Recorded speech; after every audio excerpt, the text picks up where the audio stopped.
but also the units to the south, led by consul Aemilius, concealed behind Gallic lines. If you go around sort of the side, I guess. For his team to have any chance of success, Dave must use his time well. The Roman soldiers here are not professional soldiers. They are ordinary Roman citizens fighting to protect their homes and hearths. Well, they bring the gusto of citizen soldiers who don't want their homes pillaged and their wives raped and all the rest of it, because they're fighting pretty close to their homeland areas around Rome. Basically, the front of the Romans have got 3 bands of what's called velites, which is similar to our skirmishers. Yeah. You've got 3 bands of hastati behind them in the gaps. Hastati. Hastati. The hastati are the youngest, fittest, most aggressive soldiers, and it's going to be their job to conduct that quick rush leading to contact. Behind the hastati are the principes. The principes are a little bit older, perhaps more experienced, perhaps steadier men, and they're the ones who are going to back up that quick rush of the hastati with their own meaty thump into the enemy. And then behind the principes are the older men, the triarii, and they've got spears, and they're able to hunker down behind those spears if they need to, and provide a firm backing to the first 2 ranks of Roman army. Is there any cavalry there? Yeah, on the right and left flanks, either side, you've got some light cavalry. One of the things that they want to do is strip the legionary cavalry away from the flanks of those legions and take advantage of the Roman flanks. So there's 2 triarii infantry. Yeah, right in front of them, 3 princeps. In front of them, 3 hastati, flanked by 2 cavalry, and 3 velates in the very front. And a large coat, please. Yeah, that's about right. Yeah. I think he's giving a really quite good and comprehensive report about the Roman forces, and even if he uses basic terminology like some of them have long spears and some of them have big shields, that's probably pretty much the language that a Gaulish scout would have used at the time. Is that the entire Roman force? Wishful thinking, Dave. Just a stone's throw to the rear of his army, hiding in some trees to the south, are the legions of consul Aemilius. This army is ready for battle, but do they know about their comrades to the north? And will the team spot this additional threat in time? To my mind, the key issue here is whether they grasp this point, that they've got to smack the Romans they find first hard in order to stop themselves being taken from the flanks or the rear by any other Romans who are out there. What should your battle plan be? I reckon draw them up to us if you can. We need to get on that hill. That's one thing, because it's the high ground. Whoever gets the high ground is likely to win the battle. Or if we just stay where we are and let them come to us, and let them go over the hill, get knackered coming over the hill, come down and meet us, engage about here. Well, the thing is, we'll be fighting uphill at that point. The hill in itself is meaningless. They've got to be willing to engage the Roman forces, whether they're on the hill, behind the hill, or coming down the hill, and really tackle them aggressively. We've got to move forward to get on the hill. Yeah. Why do you have to go on the hill? Because battles always won from the tops of hills. Yeah, having the high ground is, but as I say, it's a battle necessity. You go to the top of the hill with the whole of your Gaulish army, you actually become more visible to those other Roman troops for miles around. They'll have a better idea where to head to. I've got an idea for a strategy, which is that we move our solid infantry as rapidly as possible up towards the hill. Yeah, I agree. And in the meantime, the Romans will be trying to do something very similar. Nick thinks he can tell the future.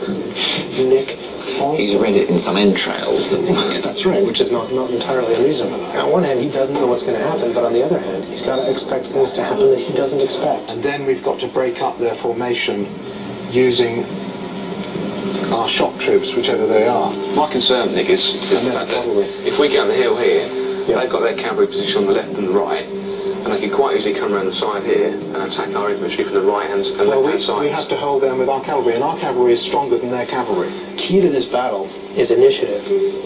And you've got the older, potentially more conservative members of the team as the generals, and the younger, potentially more impetuous part of the team in the subordinate positions. So you're really saying if you were a Gaulish chieftain of 53 like Nick is, you'd be at the stage when you'd be wheeled onto the hillside in your bath chair and left to die in the cold because you'd have cease to have the right stuff?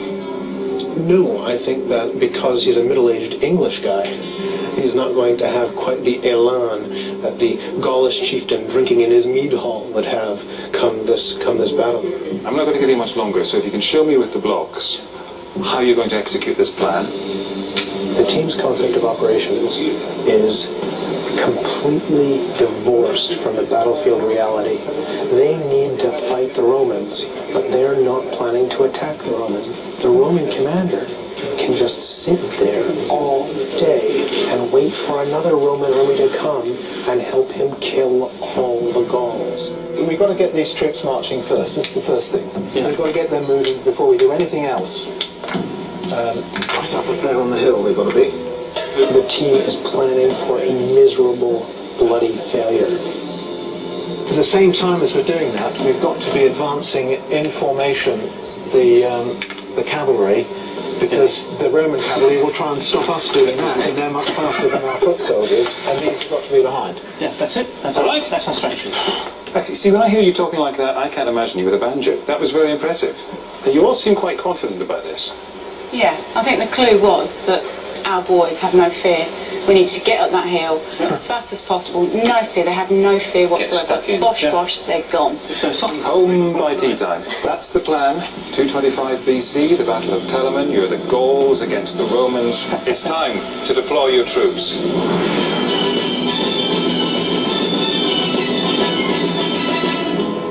A team of journalists from Pilot magazine command the army of King Aneroestes, a horde of barbarians from northern Italy. They plan to slaughter the Romans at Telamon, avenge their honour, and crush the Roman Republic on its very doorstep. The lives of 100,000 men hinge on a very simple plan. In the spirit of the Grand Old Duke of York, the team will march all of their troops up the hill, hoping to lure the army of Consul Regulus into a fight.